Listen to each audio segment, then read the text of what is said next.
부인할 수가 없는 현실의 문제인 것입니다. 그런데 현 정부가 들어서면서부터 일본에 관계된 모든 것을 적폐로 구분을 하는 이분법적인 위험스러운 정치인들의 은행이 결국은 일본과 한국의 문제를 이렇게 힘들게 꼬이게 만들었다고 저는 생각을 하는 것입니다. 그럼 우리가 일본 사람들을 이길 수 있는 힘이 있는가? 그런 능력이 있고 실력이 있는가? 경제적인 파워가 있느냐? 그렇지가 못하다라고 하는 것이 고민인 것입니다. 이제 앞으로 이 나라가 어떻게 이어져 갈 것인가? 또 한 번 IMF와 같은 경제적인 시련이 몰아닥칠 것인가? 이 일로 인해서 외국 자본들이 삽시간에 빠져나가 버릴 것인가? 염려가 이만저만이 아닌 것입니다. 대통령서부터 이 정권을 지배하는 사람들이 너무 일본과의 거리를 적대시하고 북한 정부와 그리고 중국에 대하여 가까워지는 가운데 거기서부터 한미일의 공조가 깨어지게 되고 이와 같은 문제가 일어난 것이 아닌가. 문제는 우리들에게 저 일본을 이길 수 있는 힘이 없다는 사실이에요. 힘은 반드시 강한 쪽에서 약한 쪽으로 기울어지게 되어져 있습니다. 국가도 힘이 있어야 주변 나라에도 열방에서도 영향력을 펼치고 힘을 발휘할 수가 있는데 힘이 없으면 큰 소리 쳐봐야 아무도 우리 편도 주는 사람이 없다는 사실입니다. 여러분 집안이 힘이 있어야 됩니다. 그래야 여러분의 자녀들도 잘 되고 여러분의 산업이 여러분의 가문이 뻗어나가게 될 것입니다. 그리고 사람도 힘이 있으면 여러 가지 일을 하는 데 있어서 성취하게 되어지게 되고 번성하게 될 것입니다. 교회도 힘이 있어야 부흥되고 또 힘이 있어야 여러 가지 일들을 사역을 아름답게 성취할 수가 있습니다. 그런데 우리가 볼 때에 이 힘이라고 하는 것에는 여러 가지 종류 힘이 있습니다. 세상 사람들이 말하는 힘이라고 하는 것은 물리력이라든지 또 경제적이라든지 또 무기라든지 이런 것들의 힘에 의존하고 있습니다만은 그러나 또 다른 힘이 하나 있습니다. 그것이 바로 하나님의 힘이라고 하는 것입니다. 세상의 힘은 무조건 크고 강한 데서부터 나오고 크고 강해야 이기게 되어 있어요. 그러나 하나님의 힘은 반드시 그렇지 않습니다. 크고 강한 데서 나오지 않습니다. 여러분 잘 아시는 바와 같이 골리앗 같은 사람이 다윗을 어떻게 상대했습니까? 다윗과 골리앗은 힘으로 비춰볼 때 도무지 경쟁할 수 없는 관계예요. 그러나 그 어린 다윗의 물맷돌 하나에 골리앗이 넘어진 것은 골리앗이 피한 건 세상의 힘에 의해 피한 것이 아닙니다. 하나님의 힘, 하나님의 능력에 그가 패했다는 사실을 우리가 잘 알고 있습니다. 그러므로 이 세상을 살아가는 성도들은 늘 하늘로부터 주시는 하나님의 능력, 하나님의 파워, 이것을 늘 얻도록 기도해야 됩니다. 부르짖어야 됩니다. 예배해야 됩니다. 소망해야 되는 것입니다. 오늘도 예배하는 동안에 우리들에게 하나님의 힘이 임하기를 바랍니다. 이 민족에게 하나님의 힘이 나타나기를 바랍니다. 사회주의자들을 믿으면 안 됩니다. 공산주의자를 믿으면 안 됩니다. 그들은 늘 항상 우리를 피폐하게 만들고 동유럽을 보게 되면 결국 나라를 거들나게 만들어버리고 말았습니다. 베네수엘라 같은 나라도 얼마나 잘 살았습니까? 남미에서 석유가 매장량이 제일 많습니다. 그런데도 먹고 사는 것이 안 됨으로 인하여 악의 다툼이 일어나고 있는 현실이 되고 말았습니다. 우리가 하나님으로부터 오는 힘과 능력을 공급을 받고 이 땅 위에서도 건강한 삶을 살아가고 우리가 맡은 일을 잘 감당하신다면 결코 우리를 하나님께서 버리지 아니하시리라고 믿습니다. 대체로 하나님의 힘이라고 하는 것은 큰 사람에게만 나타나고 큰 교회에만 나타나고 대기업에만 임하게 되는가? 그렇지 않습니다. 어린 소자에게도 나타나게 되고 어린 다윗 같은 사람에게도 나타나게 되고 연약한 이스라엘에게도 하나님이 함께했던 일들을 우리가 많이 보고 있습니다. 오늘 그런데요, 필라델피아 교회를 오늘 우리가 살펴보고 있습니다. 본문에서 이 필라델피아 교회는 적은 교회였습니다. 규모가 제일 적었습니다. 또한 그들이 가지고 있는 자산이나 그들의 능력도 어찌 보면 작았어요. 큰 그릇이 아니었어요. 규모도 작았고 교인 수도 적었고 유명 인사도 없고 자원도 빈약한 그 교회가 무슨 교회예요? 빌라델비아 교회예요. 그럼에도 우리가 7교회의 아시아 7교회를 살펴보는 가운데 책망 없이 가장 축복과 칭찬받은 교회가 빌라델비아 교회예요. 그러나 실상 그들은 작은 교회였습니다. 재정 면이나 사람 수의 문제나 모든 것이 기준에 미달되는 연약한 교회였음에도 불구하고 그들이 큰 일을 해내고 있고 하나님이 그들 앞에 반복적으로 하신 말씀이 열린 문을 주셨다고 그랬어요. 여러분, 이게 중요합니다. 닫혀져 있는 문으로 아무리 가도 고생을 아무리 하고 땀을 흘려도 소용이 없습니다. 여러분이 이 메마른 땅을 한없이 뛰어가고 죽을지 살지 모르게 고통을 당하며 뛰어간다 해도 하나님이 열어놓은 문이 아닌 닫힌 문이 있다면 소용없습니다. 그러나 아무리 약하다 할지라도 하나님께서 우리의 문을 열어놓으시면 작은 교회일지라도 큰 역사를 이루게 되고 모든 교회의 귀감이 되는 역사가 일어나게 된다는 사실입니다. 그래서 과연 이 빌라델비아 교회에 이 작은 교회에 잠재된 힘은 도무지 어디서 나왔는가? 이 빌라델비아 교회가 작은 교회이지만은 하나님의 능력을 그렇게 얻게 된 원천이 도무지 무엇일까라고 하는 것입니다. 첫째는 이 빌라델비아 교회는 선교하는 교회였기 때문에 하나님께서 힘을 계속해서 부어주시고 그 교회 앞에 열린 문을 두셨어요. 무슨 문이요? 열린 문을 주셨어요.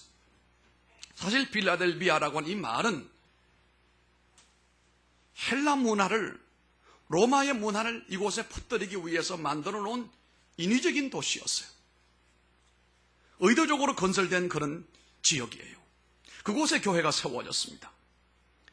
여기에 헬라 문화를 아시아로 퍼뜨리기 위해서 만들어져 있는 빌라델비아 도시였는데 이 도시 안에 성도들이 모여서 이웃나라에 복음을 전파하는 기회로 삼았던 것입니다. 그래서 빌라델비아 교회는 주변에 루디아, 무시아, 부르기아 이런 곳으로 복음을 전가하는 그런 사명을 감당을 했습니다. 그래서 그 지역에 있는 사업가들에게, 군인들에게, 행락객들에게, 여행자들에게, 방문하는 친지들에게 선교하는 일을 빌라델비아 교회가 열심을 품었습니다. 주님께서는 그래서 그들 앞에 문을 열어놓으시고 그들로 하여금 그 문을 향하여 발을 내딛게 만들고 그 일이 성취되게끔 하나님께서 역사하여 주셨습니다. 그들이 잃어버린 자들에게 충실하게 전도했기 때문에 그리스도께서는 아무도 그 문을 닫지 못하게 하시면서 선교를 보장하시고 그 교회가 하나님의 나라를 확장하게 만들어 주신 겁니다. 교회에 중요한 사명이 있는데 첫 번째는 예배요, 두 번째는 선교요, 세 번째는 교육입니다.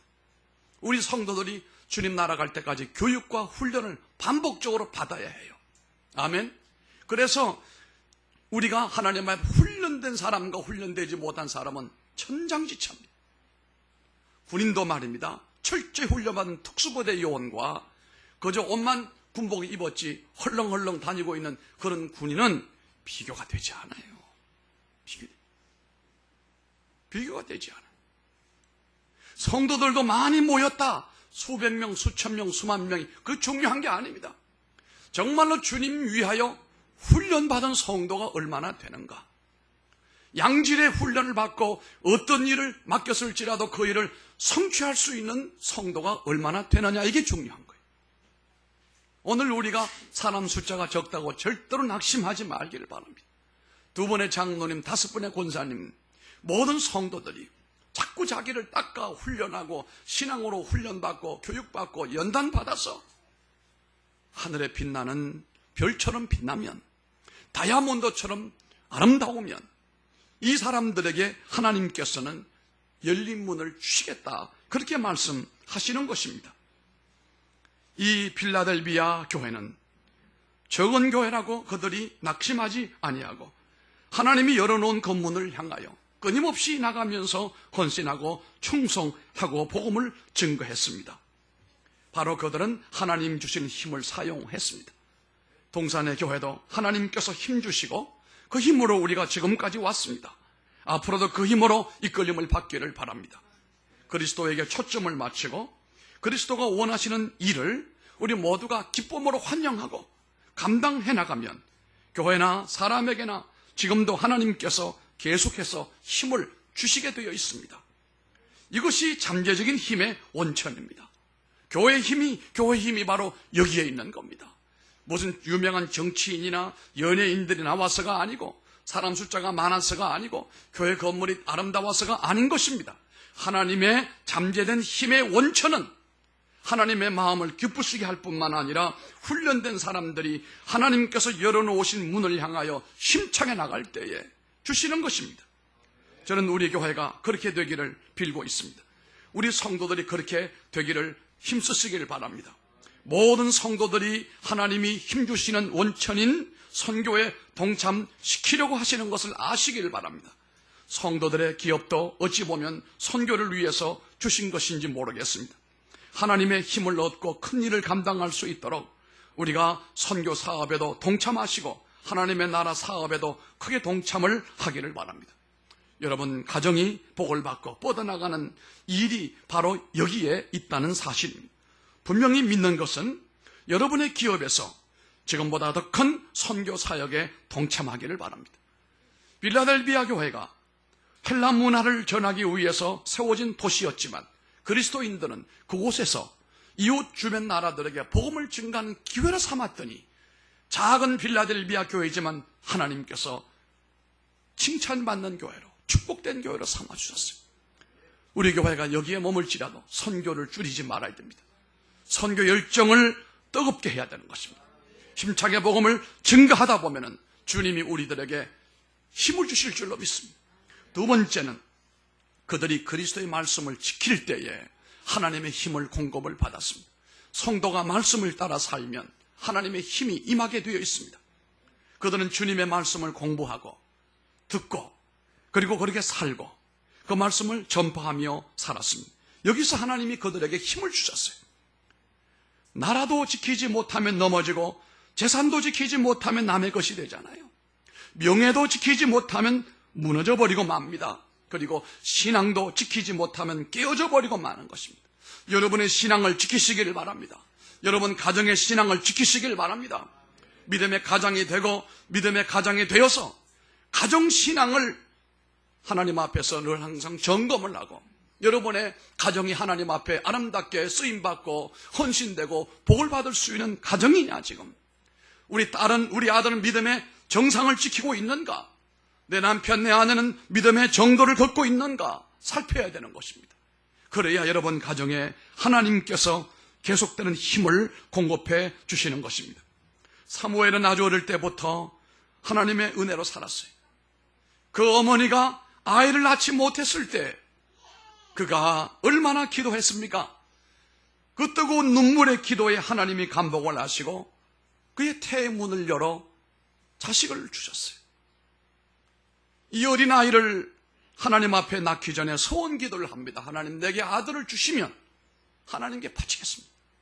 이것은 어찌 보게 되면은 아들이 없는 사람의 한이 아들 얻기를 원하기 때문에 이렇게 기도한 것이 아니냐 이게 아니었어요. 아들을 낳지 못해서 하나님께 울고 불고 기도한 게 아니에요. 이 아들을 낳아 하나님께 바쳐서 이 어두워져가는 나라를 바로 세우려고 했던 것이 한나의 큰 기도였어요. 이 아이를 하나님의 은혜로 출산하게 되고 젖을떼자마자 이 아이를 데리고 당시 이곳에서 멀리 떨어져 있는 곳에 엘리 제사장이 있는 산당으로 데리고 가서 아이 거기다가 맡겨버리고 말았습니다. 이 어린아이는 엄마가 얼마나 보고 싶었고 엄마는 이 아이가 얼마나 보고 싶었겠어요. 여러분 믿음으로 사는 사람들은 인륜을 넘어설 줄 알아야 돼요. 약한 인간의 마음 때문에 그 선을 넘지 못하면 하나님의 영광에 이룰 수 없습니다. 다시 말하면 절대적 신앙만이 여러분 기적을 보장받게 된다는 사실입니다. 1년에 한 번씩 올라가서 이 아이의 입을 옷을 에봇을 만들어서 입혀줍니다. 그러면서 이 사무엘은 하나님의 전에서 무럭무럭 자라나게 됩니다. 엘리 제사장의 가르침으로 믿음의 사람으로 쑥쑥 자라났습니다.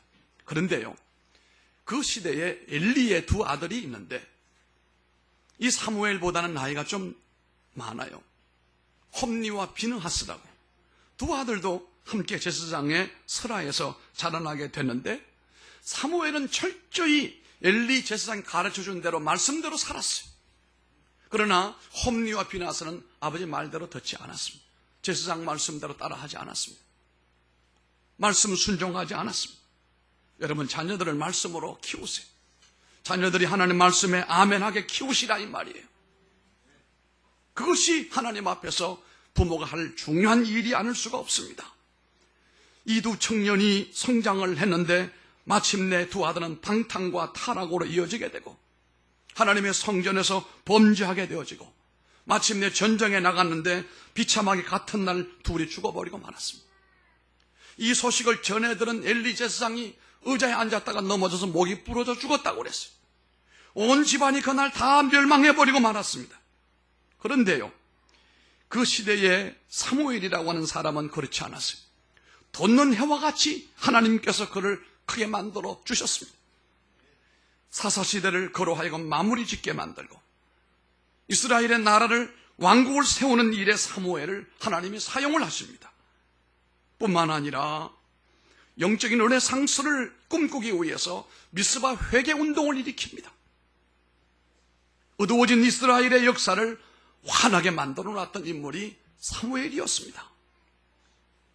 우리 교회가 늘 꿈꾸고 암송하는 구절 여러분 잘 아시죠? 어와나 어프로브 워크맨 아나데 에슈메드라고 하는 디모데 후서 2장 15절 말씀, 여러분 기도하시면서 잘 묵상하시면서 삶에 도전하시기 바랍니다. 내가 진리의 말씀을 옳게 분별하며 부끄러울 것이 없는 일꾼으로 인정된 자로 자신을 하나님 앞에 드리기를 힘써라. 디모데후서 2장 15절. 여러분 이 말씀을 암송하십시오. 부끄러움이 없는 일꾼으로 준비된 자. 이게 어프로브라고 하는 말은 준비된 걸 얘기해요. 어프로브 아나 에슈멧. 부끄러움이 없는 사람으로 자신을 잘 준비해서 하나님 앞에 쓰임을 받게 하라 이겁니다. 하나님의 말씀을 지킬 때 사무엘에게 하나님께서 돋는 해와 같이 강하게 만들어 주셨어요. 새로운 문을 여시고 새로운 기회를 만들어 주셨어요. 그러나 말씀을 저버린 홈니와 비느하스가 가는 길에는 결국은 죽음과 멸망으로 끝나버리고 말았습니다. 세 번째는 이 빌라델비아 교회를 보면서 하나님이 어떻게 그들에게 그런 능력을 주셨는가? 그것은 바로 그리스도를 시인할 때에 힘을 얻었습니다. 예수는 그리스도다라고 하는 사실을 시인하며 살았단 말입니다. 빌라델비아 교회는 그리스도를 배반하지 않았어요. 그리스도를 믿었다 이 말이에요. 사람들에게도 분리할 때도 예수님을 믿는 자로서 당당하게 나갔다는 사실입니다. 이것은 두 가지를 의미하는 것입니다. 첫째는 그들에게 예수님이 모든 것에 초점이 되었다는 사실입니다. 중심이고 핵심이란 말입니다. 교회의 모든 활동과 행사가 예수님을 위하여 진행되었고 오직 예수님만 높이는 일로 진행이 되어져 갔다는 겁니다. 교회의 핵심은, 교회의 중심은, 교회의 머리는 언제나 예수님이 되어야 되는 것입니다. 우리가 이 땅에 모여서 민주주의로 뭘 한다고 하지만 그러나 민주주의보다 먼저 하나님의 신정 정치가 우리 가운데 이루어져야 됩니다. 그것을 우리가 인지해야 되는 것입니다. 둘째는 반대와 핍박을 당하면서도 결코 흔들리거나 신앙이 돌아서지 않아야 된다는 겁니다. 한결같이 앞을 향하여 힘들고 어려워도 전진해 가야 된다는 사실이에요. 믿는 사람에게는 항상 조롱과 무시함과 경멸함과 이용당함, 저주함이 따라오게 되어 있습니다.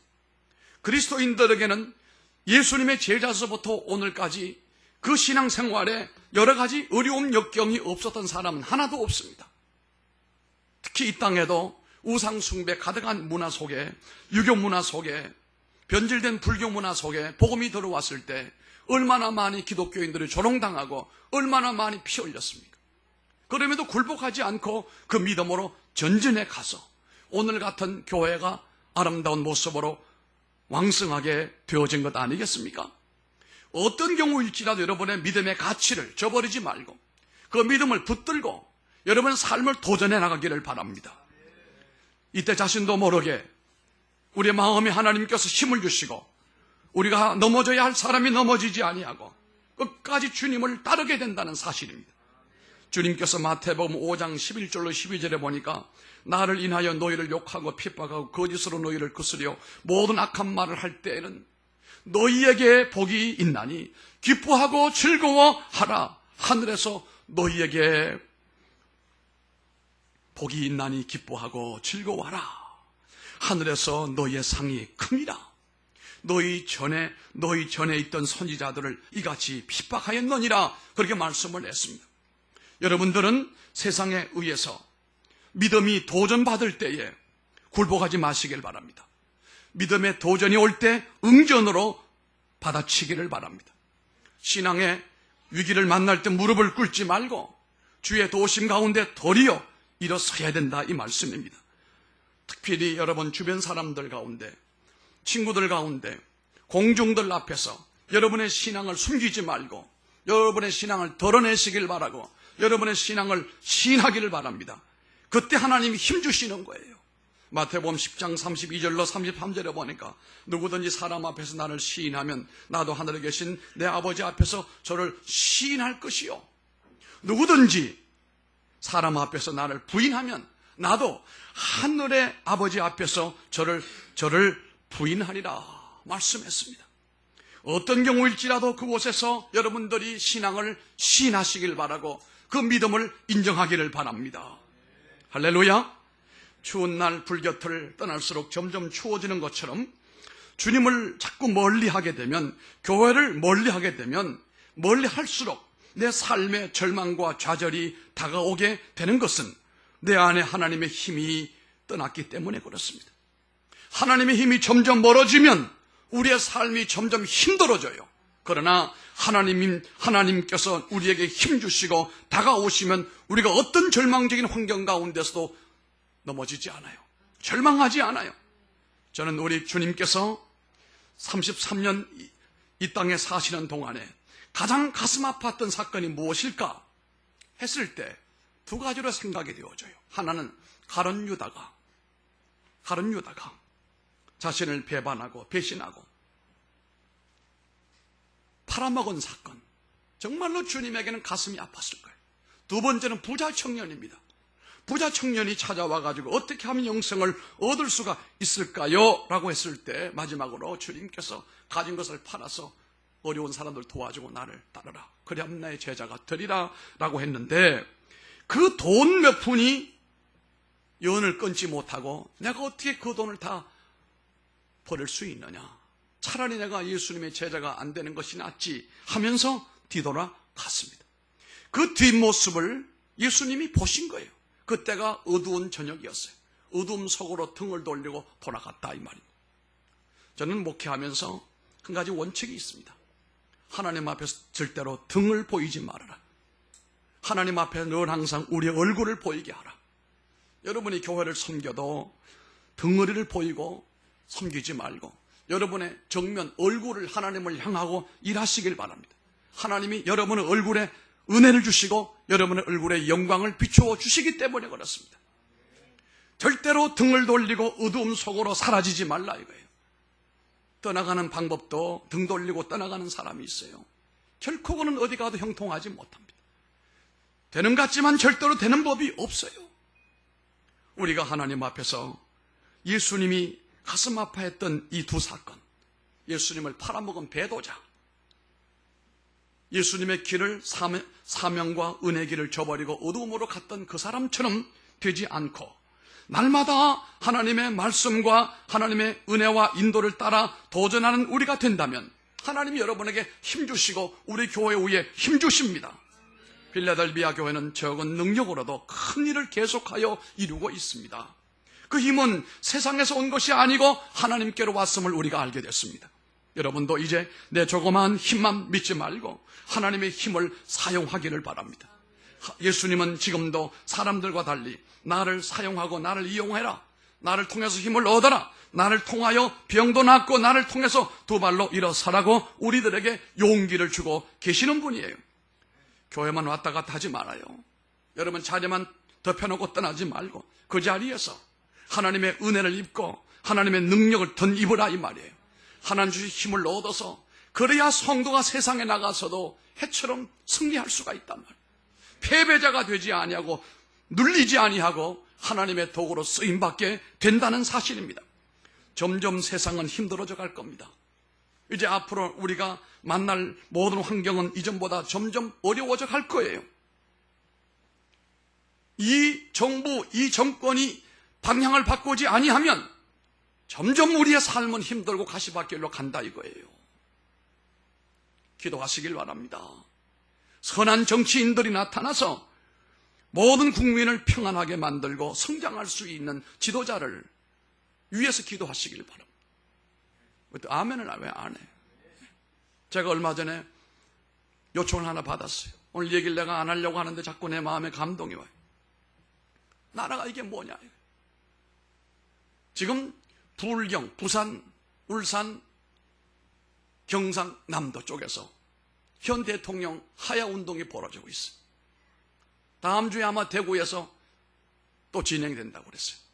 나는 하야 같은 건 난 주장하고 싶지 않아요.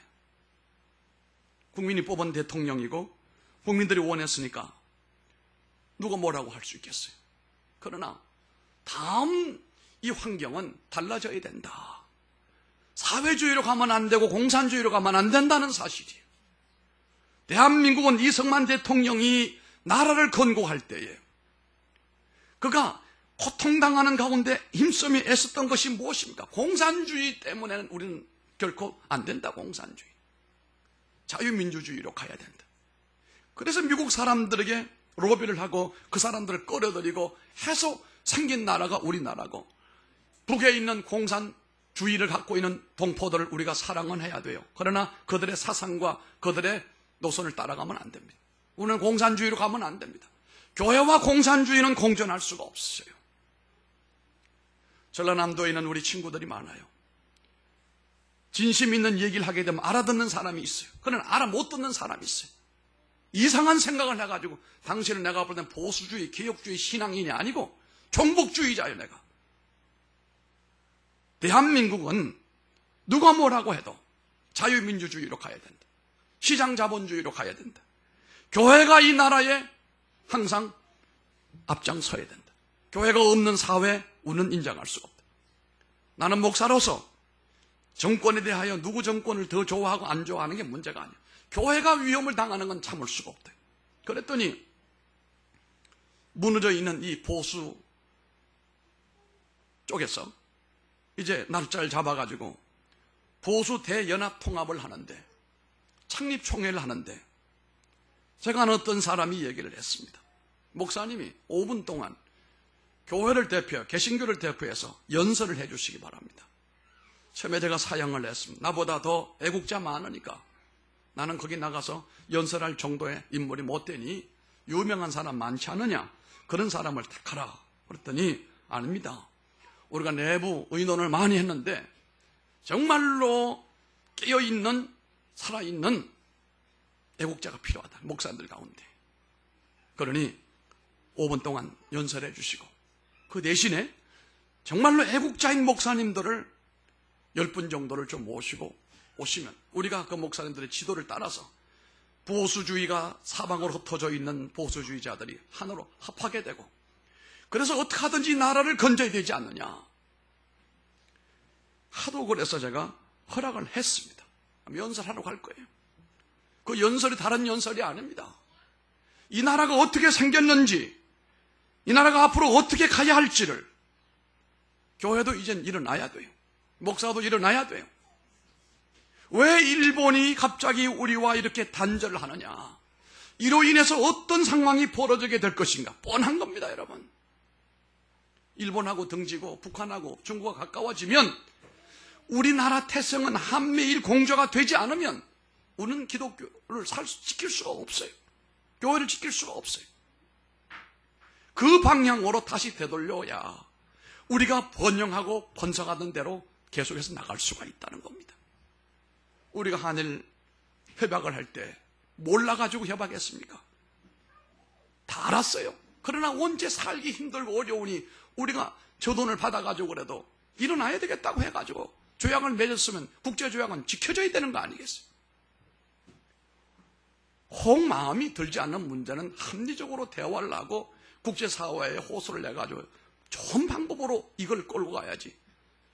이 정권은 적폐로 몰아가지고 아예 말도 못하게 만들어 놓고 어디 세상이 그렇게 순진하고 단순한 줄 알아요? 그렇지 않아요.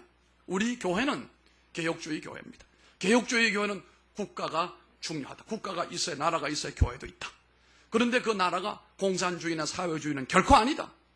자유민주주의, 시장자본 논리가 있는 그런 정신 위에 세워져 있는 국가를 통해서 교회도 번영하게 되고 선교하는 역사가 일어나게 된다는 사실입니다. 장로님들도 정신 똑바로 차리시기 바라고, 우리 성도들도 정신 똑바로 차려서 지금 나만 괜찮은 것이 문제가 아니에요. 우리 아이들 다음 세대, 이 아이들이 어떤 환경에 살게 할 것인가. 오늘 우리 세대가 참으로 중요한 겁니다. 동산교회를 통해서 지금까지 하나님 영광을 거두셨는데 하나님께서 위로부터 계속하여 우리에게 빌라델비아 교회처럼 힘을 공급해 주셔서 그 힘으로 우리가 일어나서 하나님의 나라를 위해 일할 뿐만 아니라 이 나라를 위해서도 일하는 우리 모두가 되기를 주님의 이름으로 축원합니다. 존귀하신 아버지 하나님,